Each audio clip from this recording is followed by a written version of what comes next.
Et salut à tous, j'espère que vous allez bien. Moi, ça va plutôt pas mal. Écoute, on se retrouve aujourd'hui pour une vidéo sur mon petit nano là de 20 litres. Donc, full low-tech, hein, comme tous mes bacs, non, comme mes deux bacs. Je suis en low-tech partout. Donc, aujourd'hui, je vais t'expliquer un peu pourquoi cette vidéo, qu'est-ce qu'il y a de spécial. Et puis, on va faire un petit tour, faire quelques images, voir un peu l'évolution générale. Donc je te fais cette vidéo aujourd'hui, pourquoi? Parce que ça fait déjà maintenant un an que ce bac tourne. Donc ça fait un an tout pile et franchement c'est excellent parce que j'ai rien à dire, j'ai rien à faire. Tout va très très très bien dans ce bac. Franchement que ce soit les plantes, les paramètres, l'évolution et la reproduction des crevettes, tout est au top. Franchement je suis super content de ce bac. Et alors donc ça fait un an qu'il tourne et quoi qu'on en dise, bah, ça fait un an que j'ai pas changé l'eau une seule fois. Voilà, toutes les semaines j'ai environ un bon centimètre, tu vois là je laisse toujours un centimètre environ de sans eau en haut et je reviens à chaque fin de semaine et il y a toujours un centimètre en moins donc l'eau s'évapore forcément, même si j'ai pas de chauffage, hein. J'ai toujours, je le répète, j'ai pas de chauffage et là je suis à voilà 20 degrés. J'ai 20 degrés tout pile, donc température ambiante. Et voilà, donc tu vois, zéro changement d'eau. Donc il y en a qui diront que c'est pas bien, il y en a qui diront que c'est bien. Moi franchement, je cherche pas à savoir si c'est bien ou pas bien. Tout ce qui m'intéresse, c'est savoir que tout le monde à l'intérieur, eux, aille bien. Donc pour l'instant, écoute, j'ai fait les vidéos de l'évolution de 3 mois, de 6 mois. J'ai pas fait les 9 mois et je te fais direct un an. Donc au bout d'un an, voilà, ça, tu vois, l'eau, elle est plus que translucide, hein, franchement, c'est même incroyable. Et les crevettes, bah, tu peux voir, hein, elles se sont carrément reproduites par dizaines. Les white pearl, il y en a beaucoup plus, des white pearl, parce que cet été, donc le bac il est monté à 25 degrés environ, donc se sont reproduites assez rapidement. Et les red cherry, j'en ai rajouté là en tout début, en toute fin d'automne, j'en ai rajouté 4 ou 5, donc là tu as 3 femelles, et il doit y avoir un ou deux mâles qui traînent par là. Donc elles, je pense qu'elles vont se reproduire cet été, parce que dans mon autre, dans le nano de 30 litres, elles sont à 25. Et elles se reproduisent beaucoup plus vite. D'ailleurs, tu pourras comparer euh, les crevettes, les red cherry, c'est la même portée ou même lignée que celle que j'ai dans mon anneau 30 litres. Et ben franchement, elles n'ont rien à voir. Donc je pense tout de suite à quoi? C'est que dans ce bac, donc cette température ambiante à 20 toute l'année, sauf l'été où ça monte à 25, 26. Et dans l'autre bac, c'est à 26 toute l'année. Donc je pense que le fait que l'eau soit plus fraîche, leurs couleurs, elles sont beaucoup moins éclatantes que quand elles sont dans l'eau chaude. Parce que c'est les mêmes crevettes et elles se ressemblent pas du tout. Même franchement, si celles-là, elles sont franchement super chouettes, hein. Tu peux voir, elles sont super chouettes, elles ont des belles couleurs aussi. Elles tirent plus vers le bordeaux que celles qui sont dans le nano chauffé. Elles tirent vers le rouge vif sang, quoi. Donc c'est plutôt cool. Les White Pearl, donc pareil, dans une mes vidéos précédentes, tu pouvais voir que il y a eu pas mal de Zoé, des juvéniles, et là ils ont bien grandi. J'en ai compté là, j'ai environ une quinzaine de White Pearl et 5 Red Cherry. Donc les 15 White Pearl, tu peux voir, hein, il y a de toutes les tailles et de tous les âges. Il y a les toutes premières que j'ai eues, là, la toute grosse, bah, c'est la plus grosse, elle est là-bas au fond, là. Celle-là, elle est énormousse. Franchement, elle est toute balèze, elle fait facile, c'est... Allez, j'exagère pas, elle fait bien 2 cm et demi, elle, hein. Elle est énorme. Donc, elle, c'est la plus grosse, c'est une des premières, avec toutes ces sœurs, hein, qui sont ici. Celles qui ont la grosse tache blanche, là, on voit sur le dos. Ça, c'est les premières, donc il m'en reste 4 ou 5. Et là, tu as tous les petits partout. Tu vois, même là, tu en as un tout petit. Ils sont ridicules, hein. Ils sont vraiment tout mini. Et là, tu as une des premières portées que j'ai eues cet été, sachant qu'elles ont toutes grainé cet été. J'ai rien fait, elles n'ont pas de prédateurs. Et tu vois, il y a eu elles se sont bien décimées quand même, hein. J'en ai eu beaucoup moins que ce qu'il y avait comme œuf qu'elles portaient, quoi.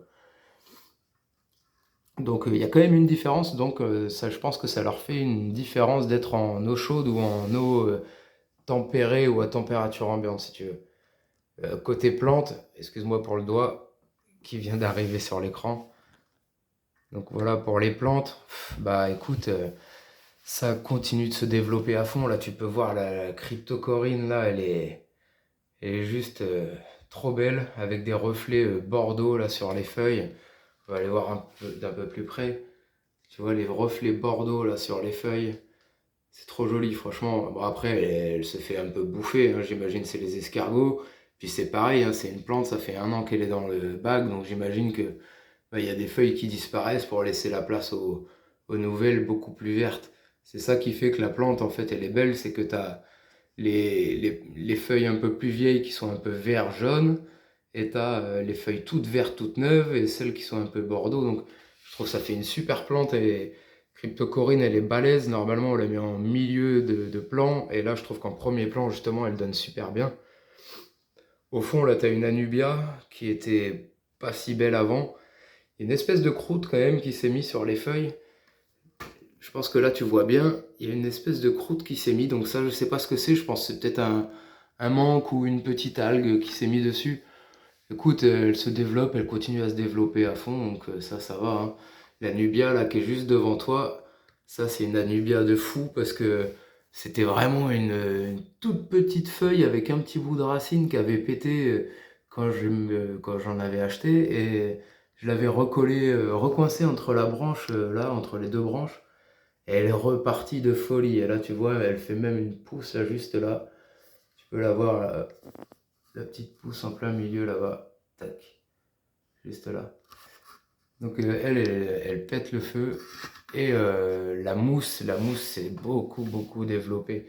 Donc tu vois, ça c'est un bout de branche où ben, il n'y en avait pas. Elle s'est trouvée entremêlée avec ce qu'il y avait sur la pierre. Là, elle s'est trouvée un peu entremêlée avec la branche. J'ai coupé, j'ai taillé, j'avoue, j'ai quand même cherché à avoir cet arc de cercle sur la branche en bois avec la mousse naturellement mise, hein. Il n'y a pas de colle, il n'y a rien, hein. C'est elle qui s'est mise comme ça. Et à force de tailler pour qu'elle aille dans ce sens-là, ça a donné ça. Tu vois, c'est une mousse que j'avais mis juste en haut. J'en avais mis un peu là, au fond dans les trous là-bas pour combler un peu, qu'on voit pas en fait de quelle manière étaient mis les branches et tout ça. Donc ça a comblé. Et à force, elle s'est carrément développée sur la pierre au fur et à mesure. Tu peux voir, hein, elle a carrément enveloppé la pierre. Et elle est en train de rattraper le haut. Et ça, c'est plutôt cool. Et en même temps, donc elle en a mis ici.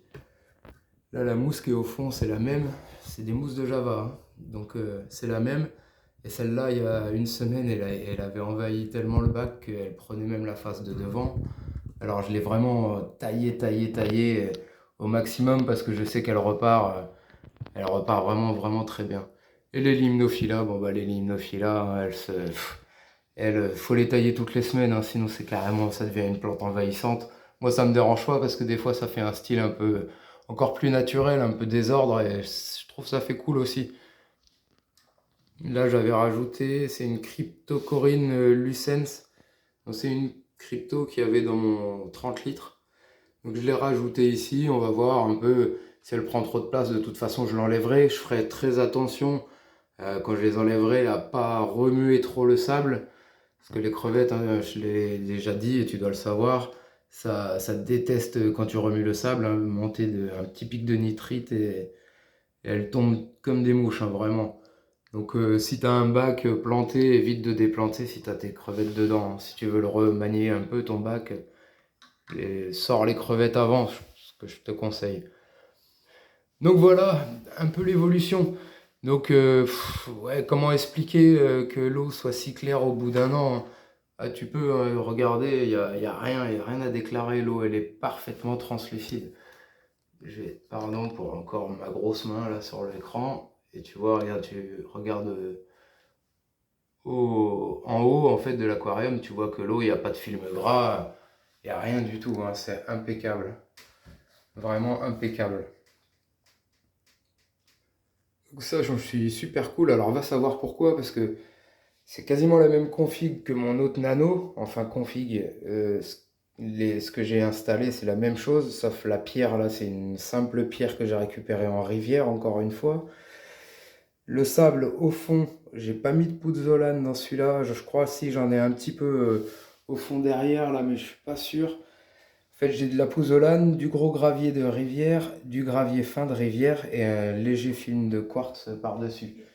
Et tu vois que bah, les cailloux, tout ça, à force d'être remués par les mélanoïdes qui sont dans le sable, donc ouais, je sais pas si on va les voir d'ailleurs, mais tout à l'heure il y en avait beaucoup. Ouais, là on en voit quelques-uns ici.